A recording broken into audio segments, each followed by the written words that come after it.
Gandhinagar Lok Sabha seat Gujarat की सबसे महत्वपूर्ण और वीवीआईपी सीटों में से एक है और देश के गृह मंत्री अमित शाह इस सीट से चुनावी मैदान में हैं।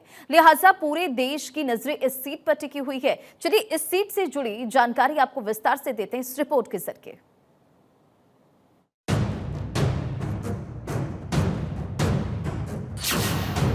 दो 2024 की लड़ाई गांधीनगर में माहौल भगवामयी। शाह की दावेदारी कांग्रेस पर पड़ेगी भारी। बीजेपी का मजबूत गढ़ कांग्रेस लगा पाएगी सेंध। गांधीनगर का रण अमित शाह वर्सेस सोनल पटेल। गांधीनगर लोकसभा सीट पर मुकाबला बेहद दिलचस्प है। यहाँ 3 दशकों से बीजेपी की जीत हो रही है। राजनीति के चाणक्य कहे जाने वाले अमित शाह फिर से चुनावी रण में हैं, तो वहीं कांग्रेस पार्टी से सोनल पटेल मैदान में हैं। हालांकि सीट पर लड़ाई एक तरफा मानी जा रही है।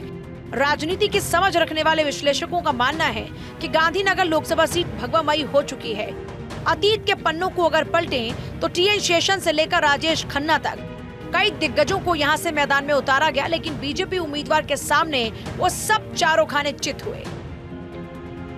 मतदाताओं की बात करें तो कुल मतदाता 18,74,564, जिनमें महिलाओं की तादाद है 9,06,418। वहीं पुरुषों की बात करें तो 9,68,103। इस लोकसभा क्षेत्र के तहत 7 विधानसभा सीट आती हैं, जिनमें गांधीनगर उत्तर, घाटलोड़िया, साबरमती, कलोल, वेजलपुर, साणंद, नारायणपुरा। इस संसदीय क्षेत्र की विशेषता क्या है, आइए वो भी आपको समझा देते हैं। गुजरात की राजधानी है गांधीनगर। राष्ट्रपिता महात्मा गांधी की कर्मभूमि है गांधीनगर। शहर को ट्री कैपिटल भी कहते हैं। क्षेत्र के 54% हिस्से में पेड़ पौधे हैं। 1970 में गुजरात की राजधानी बनी। गांधीनगर की साक्षरता दर 84% से भी ज्यादा है।